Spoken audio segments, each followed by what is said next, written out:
Bueno, de nuevo, buenos días, agradecido por su presencia.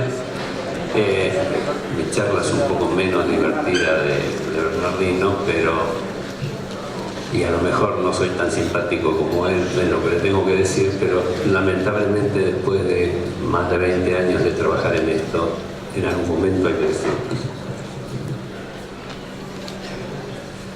Me han pedido que hable de tecnologías disponibles para mejorar las tranqueras adentro. Y para mí, tranqueras adentro es lo mismo que el camino frentista, es exactamente igual, es un trocito de eso.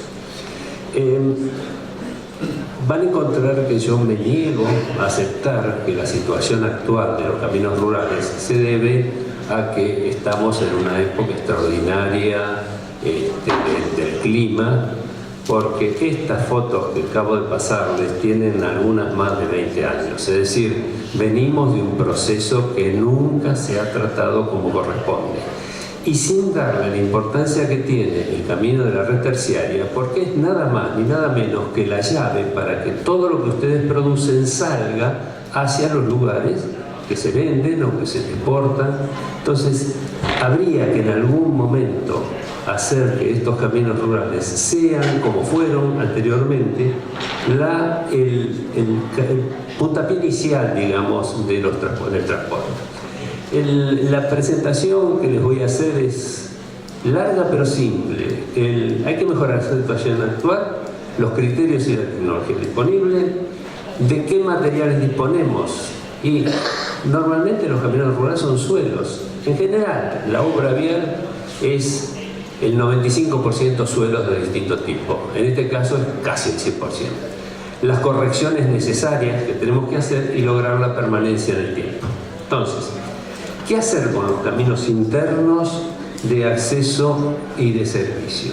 Hay que mejorarlos de manera que se puedan recorrer en cualquier condición climática. Y además deben ser iguales o mejores que el tramo frentista de la red municipal o provincial. ¿Cuáles son las diferencias de los caminos internos de acceso y de servicio? Como les dije antes, para mí no hay ninguna diferencia. Ninguna, absolutamente. Entonces, este es un tramo más de la red, solo que depende exclusivamente del productor. Y si vemos las características de un camino rural con un camino de acceso, tiene las mismas características. ¿Cuáles son entonces las características de estos caminos de acceso? En principio, es una vía natural que es predecesora de la red de caminos actual y debería seguirlo siendo. Es decir, deberíamos conseguir que cada tramo de este camino actual sea un principio de lo que debería ser el camino final que va a pasar frente a sus establecimientos. Después, normalmente es de suelo natural, pero tengan en cuenta que el suelo natural se degrada con el paso de los vehículos. Entonces, hay que protegerlos. La última capa tendría que ser de alguna forma mejorada, estabilizada, es lo que decimos, y que con alegría veo que la Dirección Provincial de Vialidad está pensando en ello porque así los va a proteger. Pero a su vez, todas las capas que tengamos que podamos estabilizar o mejorar de alguna manera, también son degradables. Entonces hay que protegerlas para que dure un poco más.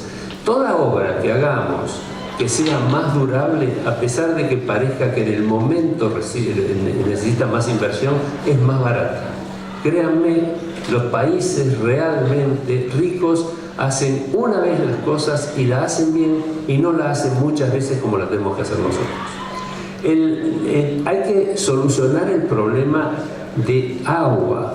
El problema hidráulico es fundamental. Todo lo que estamos hablando es realmente se debe a un problema hidráulico. Nunca lo hemos solucionado.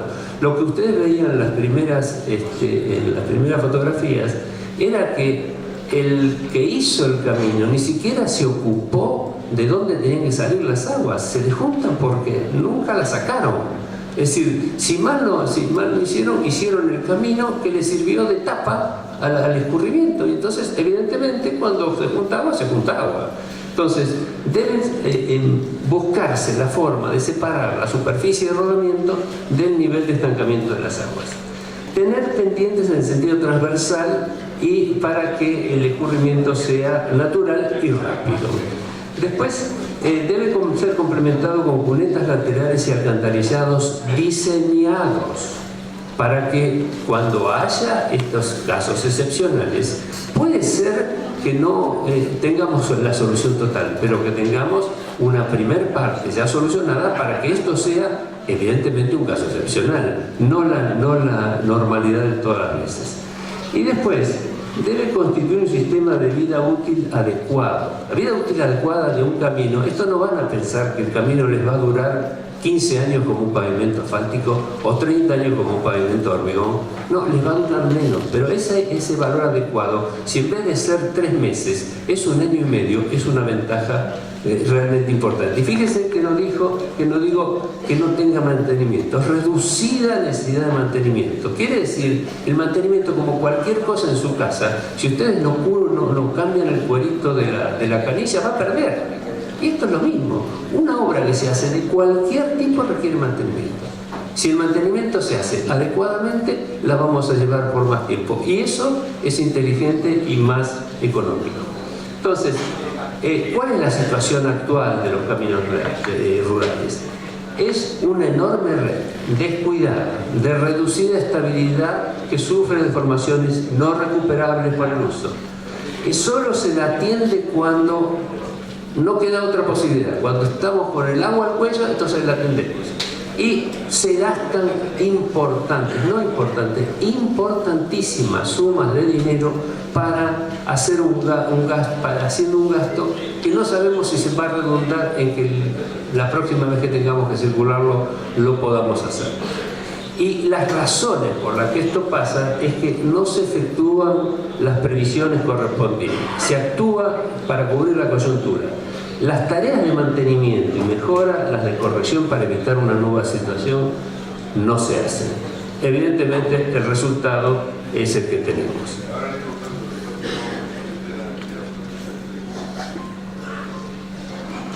Esto, digamos, las instituciones de crédito gastan muchísimo dinero en estos caminos. No van a creer que no le aportan dinero.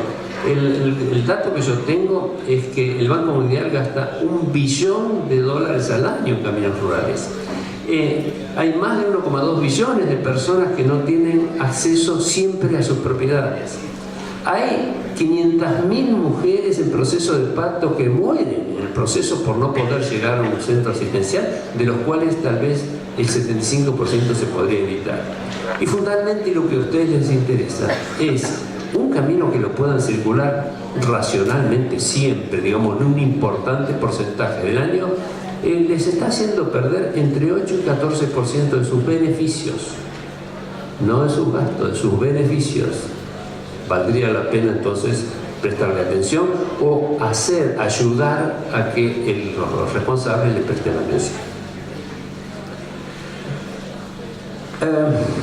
La situación de los caminos rurales ya la presentaron, las vimos en lo que dice digamos, el personal director de Vialidad Provincial, Bernardino. Son estas. Ustedes tienen un camino que queda deformado por el uso después de una lluvia y queda como queda. Y si lo perfilamos y lo vamos mejorando cada vez, pasa esto. Es decir, ustedes encuentran hoy caminos que son verdaderos canales, porque el perfilado hizo que bajara el nivel, bajara la cota de coronamiento, o lo que llamamos rasante, hasta cubrir a veces el terreno natural está más alto que el techo de la pick-up con que circula.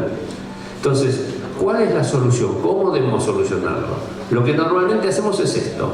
Hacemos un abovedamiento, sacamos material de las banquinas, lo pasamos a la zona de circulación, lo compactamos con las ruedas de montoniveladoras y seguimos adelante. Y cuando vemos que está muy bajo el camino, hacemos un abovedamiento reforzado, sacamos un poco más que las cunetas y los suelos laterales y lo levantamos un poco más. Pero ¿qué es lo que realmente deberíamos hacer para que eso no tuviera el problema que tenemos permanentemente? Lo que tendríamos que hacer es, primero, pensar en cómo tenemos que preparar el camino para que la próxima vez siga sirviendo. Y eso nos lleva a que tenemos que hacer, primero, si hay suelo vegetal, ese suelo que les sirve para cultivar, sáquenlo. Eso es perjudicial para el camino. Entonces, una vez que lo sacaron, hay que ir compactando esto, compactando, es decir, mejorando la situación del suelo cuando lo distribuyen para que vaya tomando esta forma en capas, de manera que cuando ustedes terminen de hacer su estructura, su terraplén, esto se transforme en lo que es. Y esto, señores, es una estructura. Es una estructura que tiene que ser suficiente para aguantarse a sí misma, es decir, para mantenerse a sí misma y las cargas a las que la vamos a someter. Si no consideramos esto, si el camino no lo consideramos así, nunca vamos a poder tener algo que realmente sirva. Y esta estructura, como les decía al principio, debemos protegerla, debemos hacerle la capa superior mejorada para que tenga otra respuesta, para que dure más, y a esa capa superior mejorada, protegerla para que resista todo lo que pretendemos que resista. Entonces, esta estructura, la particularidad que tiene el material con que estamos hablando, el suelo, es que es un material que no trabaja a compresión, trabaja a tracción, trabaja a fricción, trabaja al corte. El suelo es un sistema trifásico donde hay una parte sólida y una parte gaseosa y una parte líquida. El suelo, si ustedes ponen suelo suelto, toman un puñado de suelo, ponen sus manos y abren los dedos, va a ver que se escapa. Si ese mismo suelo lo aprietan, va a tardar más en escurrirse en los dedos. Y si a su vez el suelo ese lo mojan un poquito, van a ver que cambia, cada vez va mejorando. Es decir, en una palabra, cuando ustedes empezaron con el suelo suelto, el dedo pasa de lado a lado. Cuando lo compactaron un poquito, lo apretaron un poquito, ya no pasa tan fácil. Cuando le pusieron suelo va a pasar mucho menos. Y si se pasa de humedad, sí, va a volver a pasar. Entonces, esa situación hace que este material tan particular haya que tratarlo con una cierta forma para asegurarse que nos brinde todo lo que puede. Entonces, ¿cuáles son los cambios necesarios que nosotros vemos en la Asociación Argentina de Carreteras y que estamos trabajando en esta comisión desde hace rato? Es que se necesita para los caminos rurales y para los caminos internos de igual forma un relevamiento del camino, es decir, un agrimensor o un topógrafo que les dé el relevamiento del camino y por lo menos 20 metros a cada lado, un poco con lo que decía Bernardino.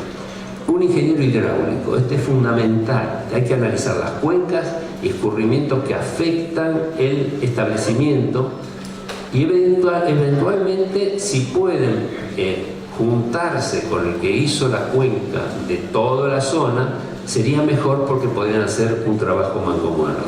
Pero este señor lo que hace es determinar cuál es la cantidad de agua que en las ocasiones máximas probables, porque puede haber condiciones extraordinarias, pero las máximas probables, vayan a pasar alrededor de su camino, de su vía.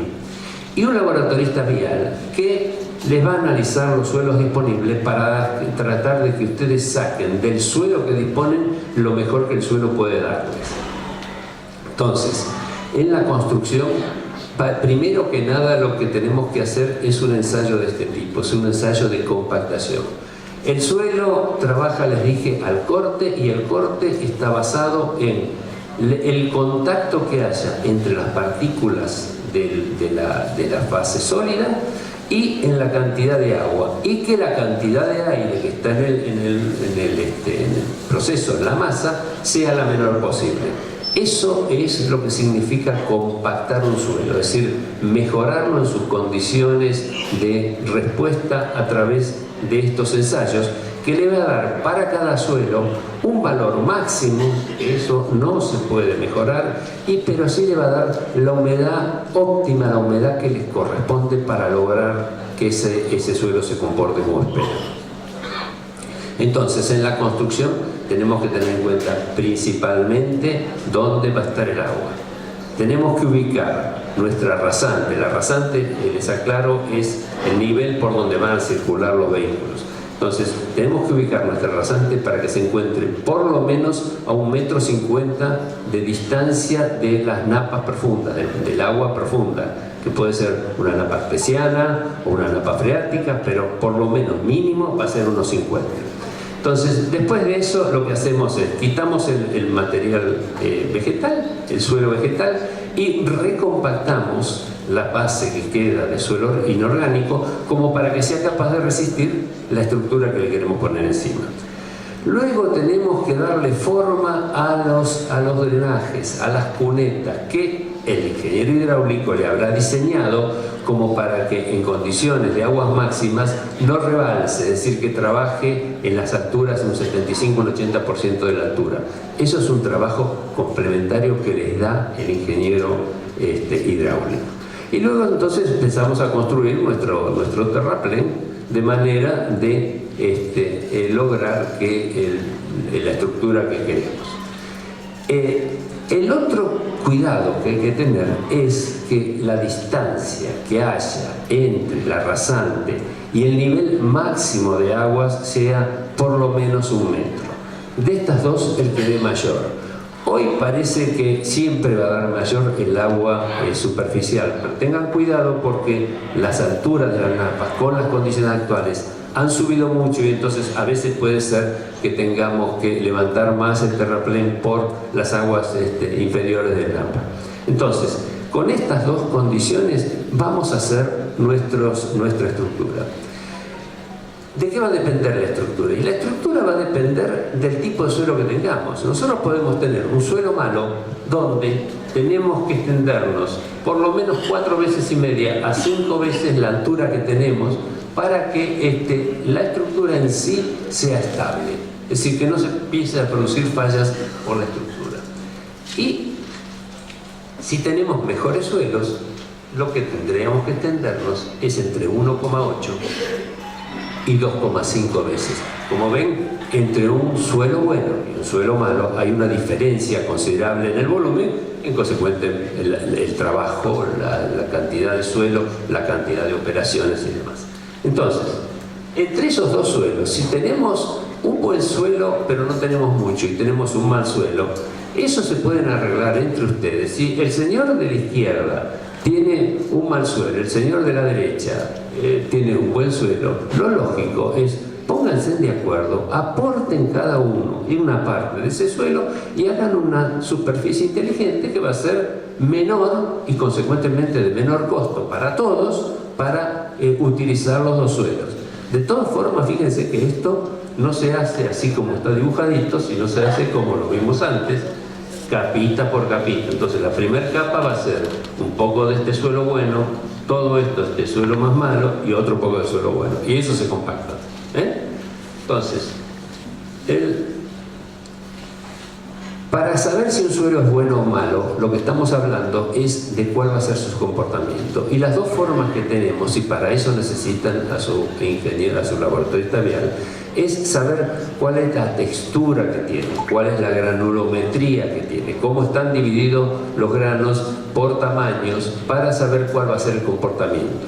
Entonces, con una granulometría sabemos cuál es la distribución de granos y con eso vamos a poder tener un primer elemento como para poder saber si nuestro suelo es bueno o malo.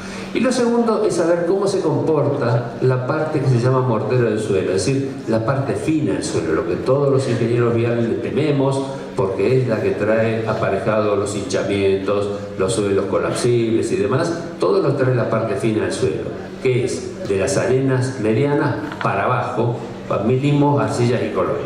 Entonces, necesitamos saber de esa parte fina cómo influye el agua en la parte fina. Saber qué cantidad de agua es necesaria para que pase del sistema del estado plástico al estado semilíquido y cuál es la que lo llevó del estado semisólido al estado plástico. Con esos dos elementos, la granulometría y estos datos, vamos a poder entrar en una tabla que ya las mencionó Bernardino, que nos permite establecer la calidad de los suelos en función del Hayward Reservoir, que hizo para subrasantes una caracterización de los suelos de acuerdo a su comportamiento. En esta tabla lo que tenemos, lo primero que divide el método es entre materiales granulares, es decir, donde la fricción, el contacto entre las partículas es más importante frente a la resistencia al corte, y los materiales limo arcillosos donde la cohesión es más importante. Entonces, en esta tabla se trabaja de izquierda a derecha y de arriba a abajo, y siempre se busca, digamos, se elige uno, se ve que si cumple con granulometría y plasticidad, y si no, se pasa al cuadro siguiente. De los suelos mejores son los que están obviamente a la izquierda, los suelos A1. Los suelos A1 son materiales granulares que tienen todas las características necesarias para servir como base o como carpeta de rodamiento granular. Entonces, esos son los suelos mejores que podemos encontrar. Los suelos A3 están ubicados así, son arenas, son las arenas, en general la arena de playa. Están ubicados ahí por una cuestión, digamos, de orden, pero es un material granular fino común. Después vamos a ver los suelos limo arcillosos, porque el mejor suelo fino son los A4, los limos. Los que le siguen en calidad vial recomendable son los A6, que son las arcillas, y finalmente los peores suelos son los A7, 6 y A7, 5. De estos suelos, yo les diría que los que son más complicados son los suelos A5 y los suelos A7-5. Uno como limos y otro como arcillas, porque tienen un problema adicional a todo lo que pueden ser los limos y las arcillas, que es que no se los puede compactar, les devuelven la energía que ustedes le dan. Entonces, los mejores suelos que van a encontrar para hacer estos trabajos y para que ese sistema, esa estructura se mantenga, son los suelos A2, que son suelos granulares donde la parte fina cumple con algunas características de los suelos finos y que les permite tener una estabilidad que no la tienen un A1, que es mucho mejor suelo, pero no la tienen. Entonces, para nosotros, los mejores suelos van a ser los A2 de todos los tipos, aún los A27, para que tengan una idea de suelos A27, de las grandes presas de materiales como Alicurá, están hechas todos con suelo A27, así que si bien están en la tabla de los granulares al fondo, fíjense que son suelos de muy buena calidad. Entonces, ya ahora, sabiendo esto, ¿podemos hacer un buen camino rural? Y si tenemos en cuenta todas estas condiciones, sí, claro que lo vamos a poder hacer. Y van a ser muy buenos, pero tenemos que tener en cuenta que todo lo que estamos diciendo hay que aplicarlo. Y para ello es preciso seguramente tener el apoyo que deben tener de los técnicos. Entonces, todos los suelos son afectados por el tránsito y por el clima, y los mejoramientos de sus propiedades naturales se logran mediante estabilizaciones. La capa superior del terraplén se la debe estabilizar.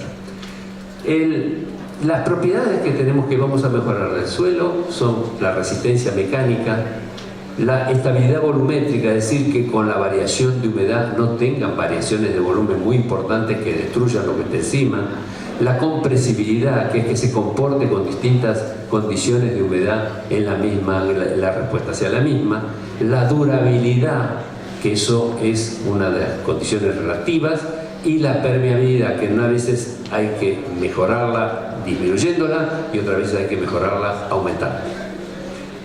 Los tipos de estabilizaciones que tenemos son la física, es decir, cambiar la granulometría, mejorar la granulometría, la química, que es establecer condiciones en la masa para ir cambiando los suelos que están perjudicando o produciendo los problemas, y la físico-química, que tal vez es la que más conocen, que son las estabilizaciones con calcio.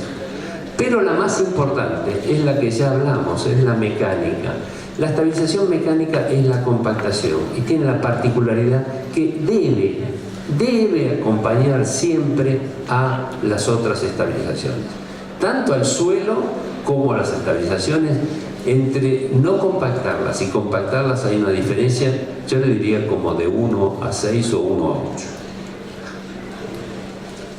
Entonces, las estabilizaciones consisten en tener un material original, el que ustedes tienen en su lugar, en su campo, que puede ser un suelo granular grueso, mediano, un granular fino o un limo arcilloso, y a ese se lo puede, en la estabilización mecánica, corregir con suelos que va a corregir, le va a aportar lo que le falta al suelo original. Se puede establecer modificaciones con sales, y hay sales como el cloruro de sodio, el cloruro de calcio y los silicatos de sodio, que en realidad lo que hacen es mantener un statu quo de cómo dejan ustedes los caminos y que no es permanente. En general hay que reponerlo con bastante asiduidad, pero suele ser un mejoramiento, digamos, relativamente barato y que sirve para cambiar las características del suelo.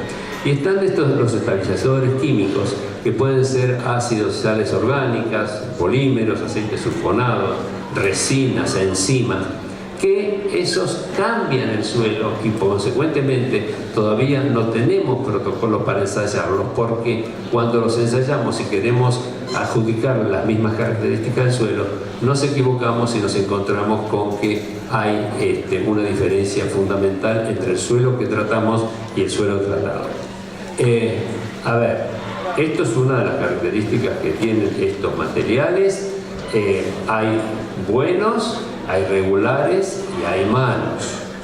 En buena hora que están investigando reparticiones como las vialidades, porque hay mucha comercialización, hay poco que realmente sirve, y entonces les venden, por ejemplo, a ustedes desesperados por sacar las aves o la leche o los granos, les venden y le arreglan un tramo de camino que en realidad les cuesta mucho y va a durar un par de años. Otros hay buenos, pero en general hay que tener cuidado con eso. Están las cales, que es un elemento muy conocido, que están las cales aéreas para modificar algunas características y las cales hidráulicas que con suelos reactivos dan un suelo cal, un material que tiene una matriz rígida importante. Lo mismo es el cemento, que nos da esa matriz rígida, tridimensional y resistente que todos conocemos y que de acuerdo a la cantidad de cemento podemos lograr. Y están los asfaltos, que también son utilizados para estabilizar para algunas características. Entonces, empecemos por la estabilización mecánica. Esto es la llave de toda su obra, de todo su camino que vaya a durar. Todo lo que hagamos por debajo es lo que se debe mantener.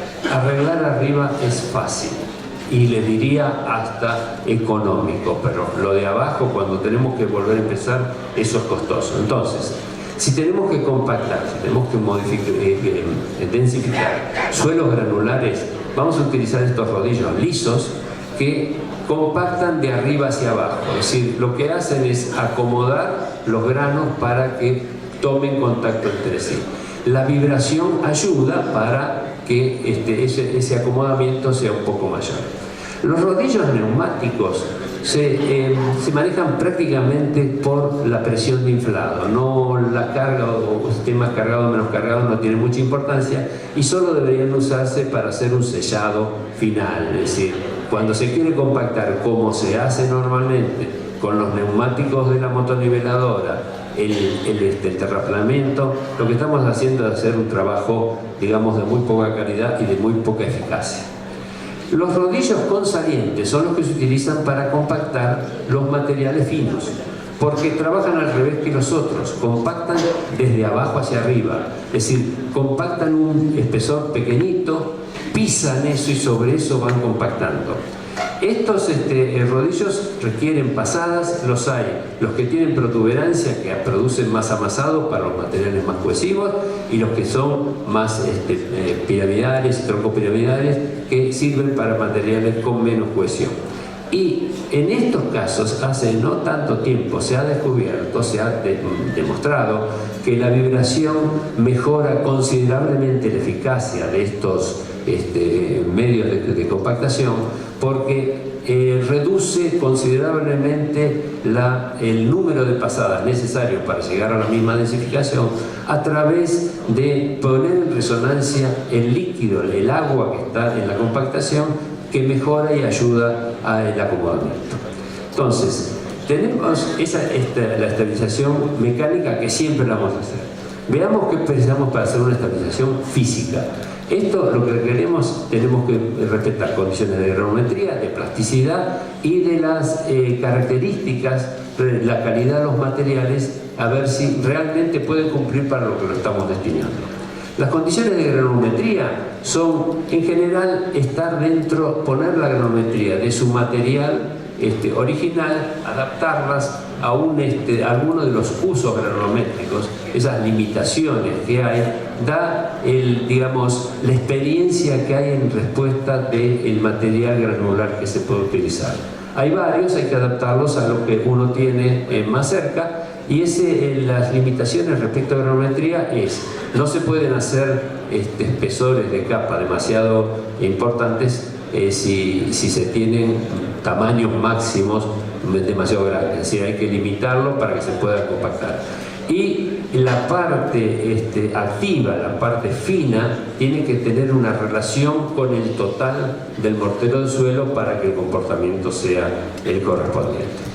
Respecto de la parte plástica, fíjense que ninguno de estas condiciones, si bien los suelos mejores son los no plásticos, los que tienen cero plasticidad, para poder utilizarlos como capa, ninguno tiene cero de plasticidad. Va a depender de la zona, si es muy húmeda o seca, pero ninguno va a requerir un material que tenga cero de plasticidad. Las condiciones relativas de calidad son que cuando ustedes compacten ese material, no se rompa, no cambie la granulometría, no cambie la textura, porque de lo contrario, lo que estuvimos previendo hasta ahora no va a ser de utilidad. Por otra parte, cuando hablan de factor de cubicidad o la jacidad, quiere decir que las partículas no sean frágiles, que no tengan dos dimensiones mucho mayores que la tercera, porque cuando lo pongamos, depende cómo caiga, va a ser el material donde va a fallar. Y la condición de durabilidad con sulfato de sodio o congelamiento de hielo es para zonas donde se produzca el congelamiento de hielo. En las estabilizaciones químicas,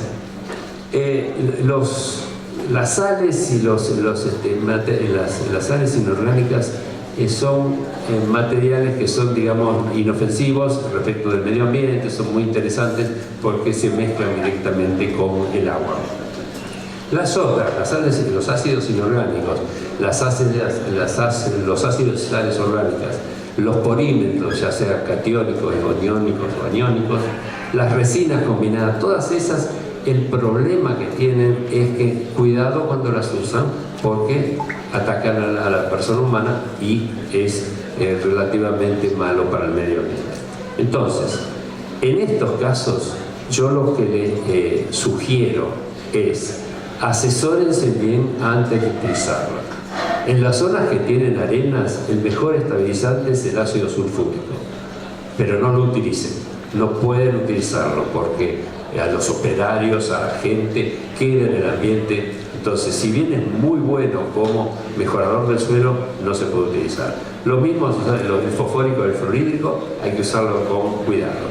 Y los productos que les venden, yo les diría que debe haber, no sé, en este momento, 15 o 20 productos en venta. Hay 2 o 3 que son recomendables. Y todos hacen algo en particular.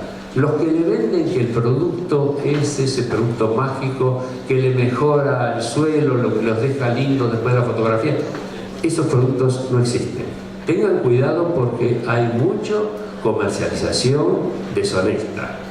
A lo mejor no lo saben, simplemente quieren vender, pero como ustedes pagan por eso, tenganlo en cuenta. Fíjense que el producto tiene que ser para hacer algo en particular. Y los que hacen eso son buenos productos, se pueden utilizar. Si tienen otro problema, no lo utilicen. Pero cuidado, porque en este caso, ustedes, digamos, con cal y con cemento y con asfalto, muchos problemas no van a tener porque está bastante limitado, pero con estos productos sí. Con la estabilización química, ¿qué se logra? Se logra el aumento de la densidad máxima. Esto lo voy a discutir y lo discutiré siempre con la gente que vende esto, porque un aumento de la densidad no significa que haya mejorado nada. Si el suelo no cambió, el aumento de la densidad, es cierto, tiene una mejora, provoca una mejora. Pero que un suelo, porque le puse un polvo o un líquido, mejoró, cambió la densidad, no me significa nada. Significa simplemente que a lo mejor el peso unitario del grano lo cambió y entonces aumenta la densidad, pero no que mejoró nada. El mejoramiento de la permeabilidad, en los casos en que se mejora, sí es importante, porque uno quiere o que sea más permeable o que sea menos permeable, y el producto que ocasiona eso es realmente aplicable. Limita los cambios de humedad y con ello las variaciones volumétricas. Esto es importante porque al limitar el hinchamiento hace que con la variación de humedad no se produzcan variaciones que compliquen el futuro de la estructura en general.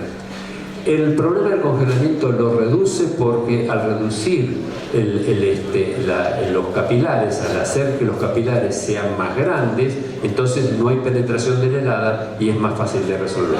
Y aumento de la resistencia, los que provocan aumento de resistencia, evidentemente la provocan.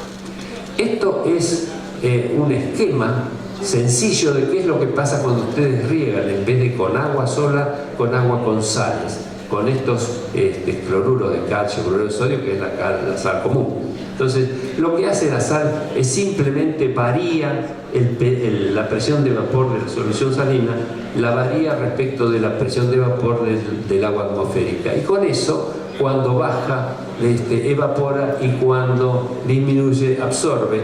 Y esos cambios hacen que el material, cuando está en condición de solución, se mantenga casi como ustedes lo dejaron cuando lo compactaron, es decir, la mejor condición que pueden lograr desde el exterior. Y cuando el material cristaliza, forma unas barreras que impide que el agua entre, que es una de las soluciones para que no modifique las condiciones que tenemos. Los materiales bituminosos también hacen más o menos el mismo sistema. En general, fíjense que no se pueden utilizar para todos los suelos.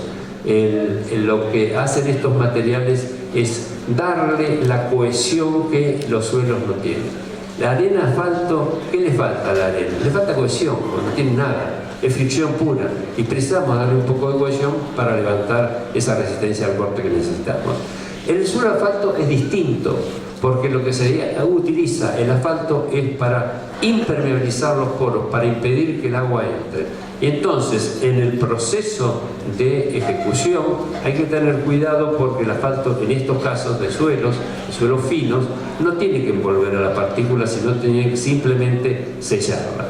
Y los materiales mejores, las gravas arena asfalto, son materiales que también les falta cohesión y que depende de la cantidad, pueden ser un estabilizado o pueden ser, ya mejorada la textura, llegar a ser un concreto asfáltico en frío con muy poca diferencia. El suelo aceitado es un riego que se hace para evitar que en época de sequía el polvo vuele. Ustedes saben, si son productores, que al lado de los caminos de tierra como los nuestros, como este tipo, las zonas aledañas, por el polvo que vuela, limitan la fotosíntesis, y hay una pérdida, hay una diferencia entre el campo total y esas zonas. Entonces, cuando no se quiere perder esas dos zonas a lo largo del camino, se hacen estos suelos aceitados. La particularidad que tienen estas estabilizaciones es que, ya les digo, no se pueden hacer con cualquier suelo, tienen que tener una característica de textura y de plasticidad particular. Generalmente son todos suelos arenosos, los suelos muy cohesivos no se pueden estabilizar. En cuanto a los cálcicos, que es tal vez lo que ustedes más conocen,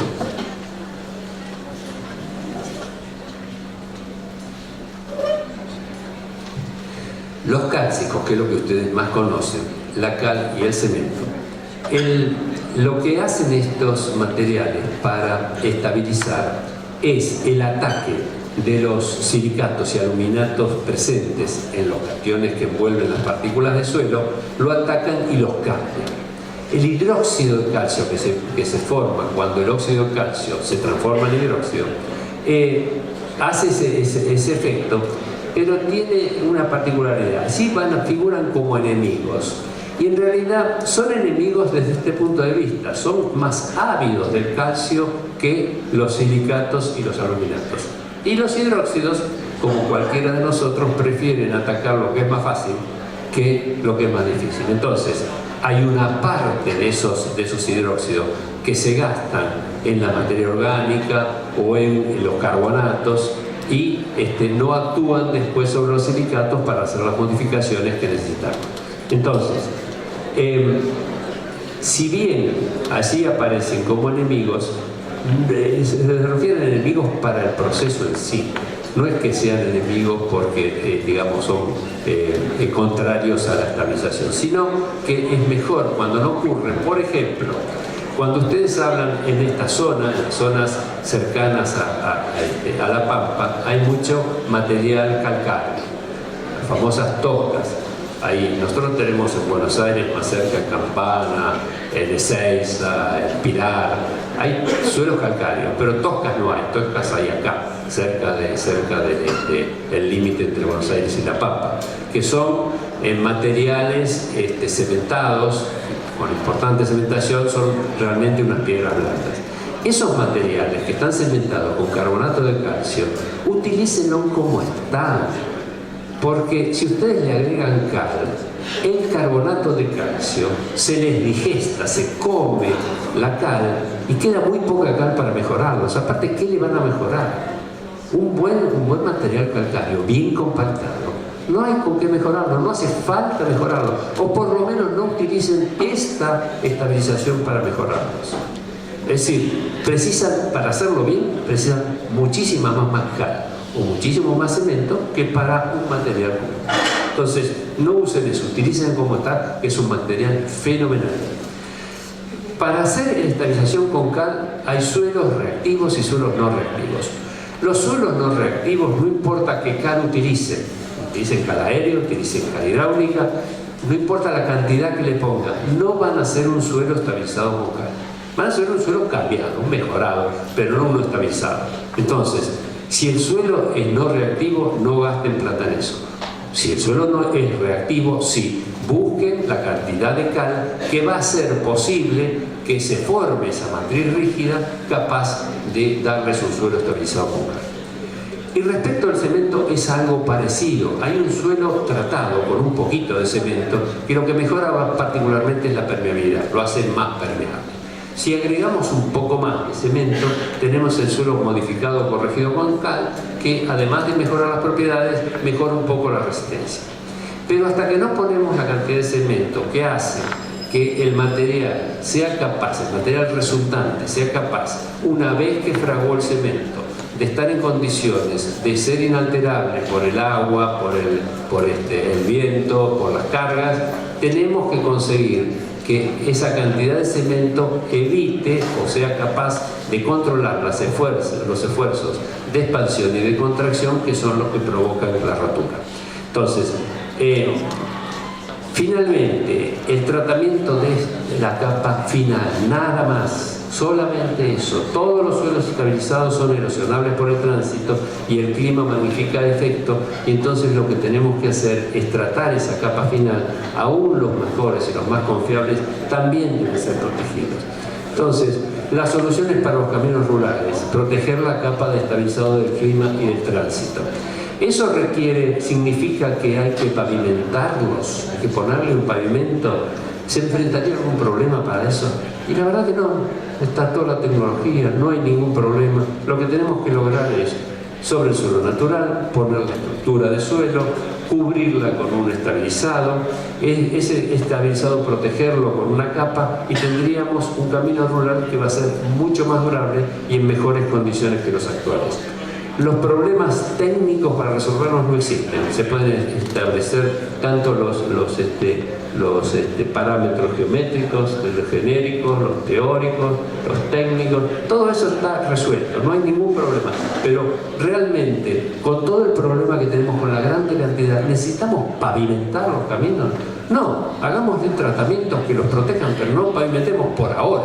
Cuando la cantidad de vehículos sea necesario, hacer necesario la pavimentación, y hagamos, no, pero por ahora no. Entonces, hay soluciones de los pavimentos flexibles, hay soluciones de los pavimentos rígidos. El pavimento flexible permite la construcción por etapas de acuerdo a cómo vaya evolucionando el camino, simplemente con un tratamiento primero y luego una protección. Después, en una segunda fase se puede hacer un micropavimento, en una tercera fase se puede recuperar eso por fresado y mejorar todavía, y en una tercera fase habrá que finalmente pavimentarlo cuando sea necesario. Mientras tanto, no hace falta. Lo mismo desde los pavimentos rígidos. El suelo cemento es una muy buena solución, es muy erosionable, hay que cuidarlo, hay que protegerlo contra la erosión. Este es un camino que ustedes deberían tener en los accesos a sus establecimientos, y ojalá pudiéramos tenerlos también como parte de la red provincial. Es un camino que tiene una parte protegida, unas banquinas aceptables como para pararse cuando hay algún problema, las cunetas diseñadas para que lleven el agua necesaria, que seguramente, si están bien diseñadas, ustedes van a ver en época de seca que no va a haber agua, en épocas normales que van a tener un hilito de agua, y en épocas especiales con mucha lluvia que va a estar hasta el 70% y que no va a haber un desborde. Entonces,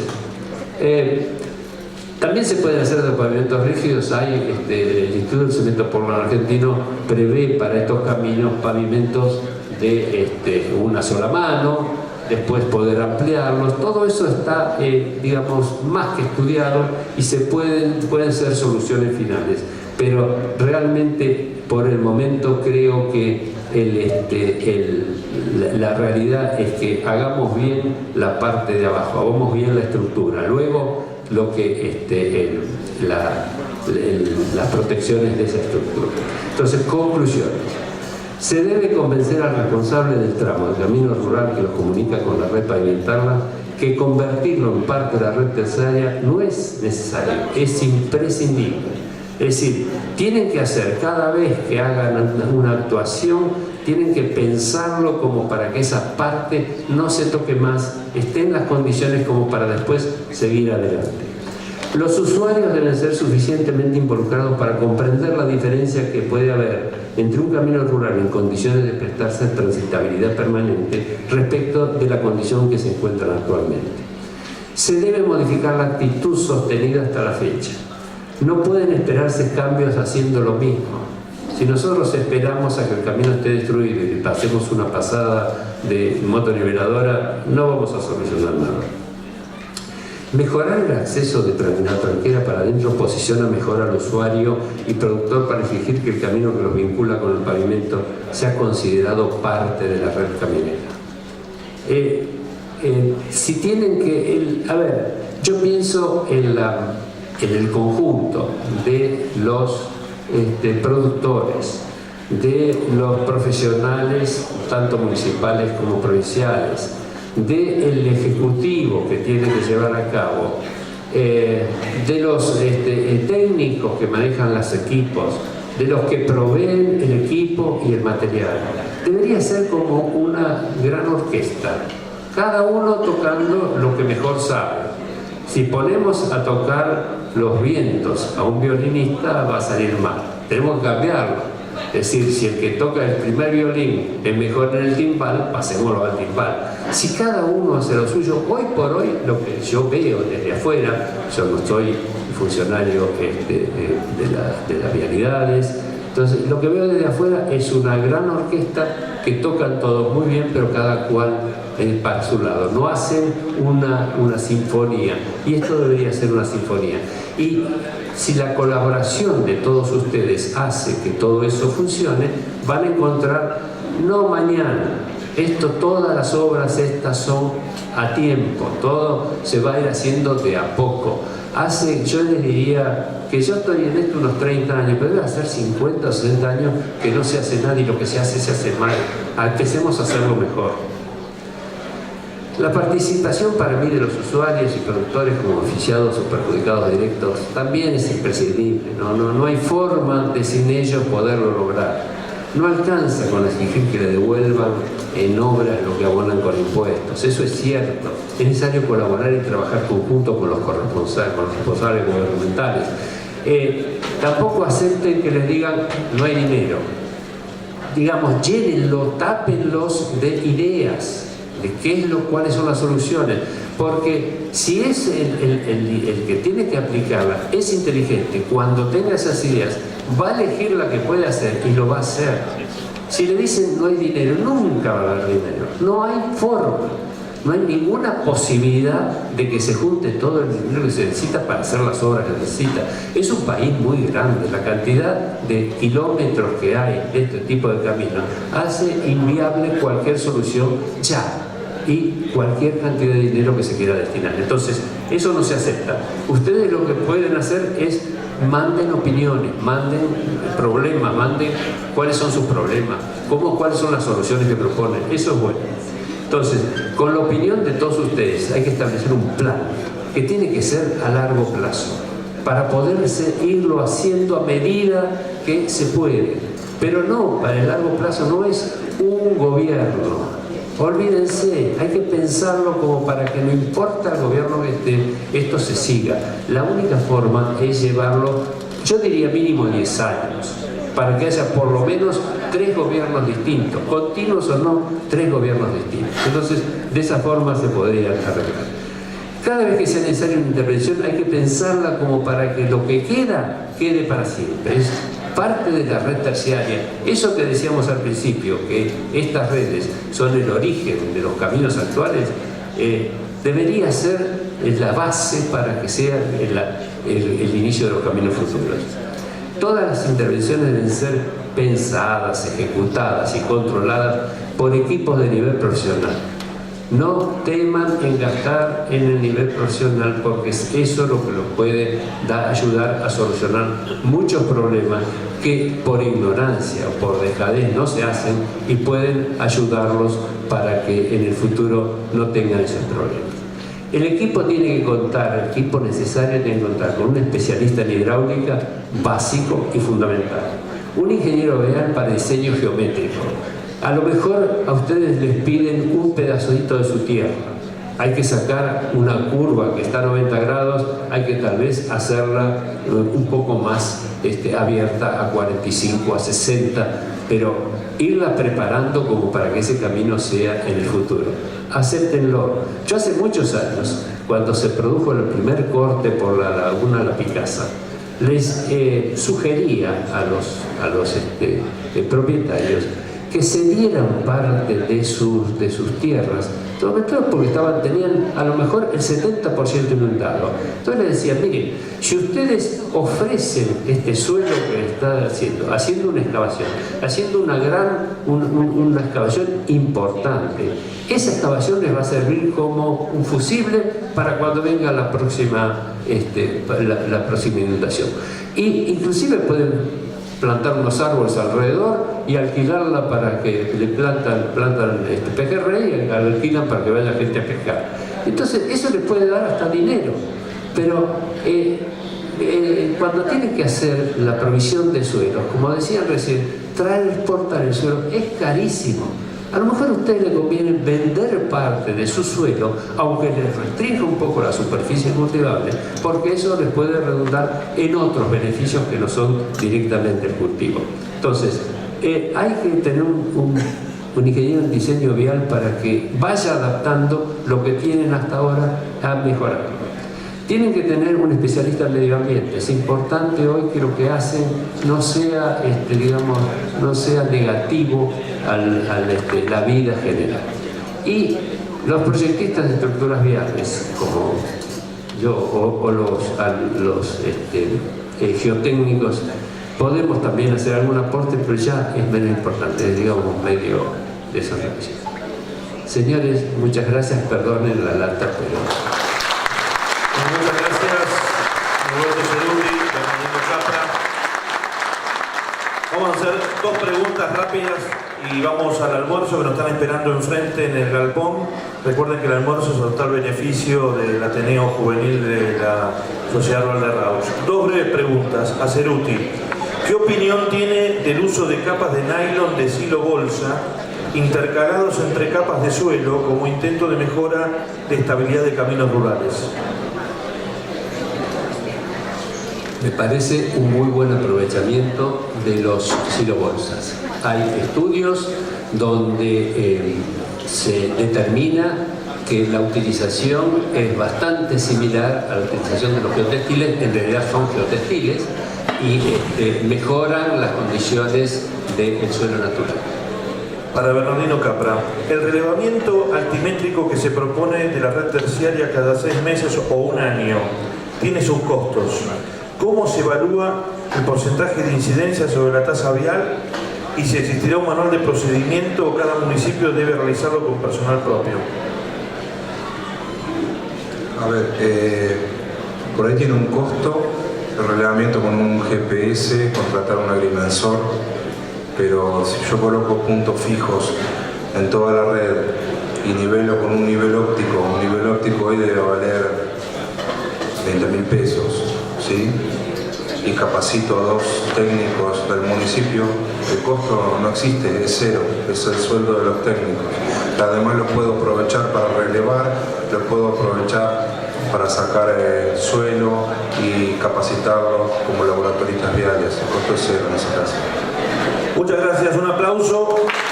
Recuerden el almuerzo en la cantina enfrente. A total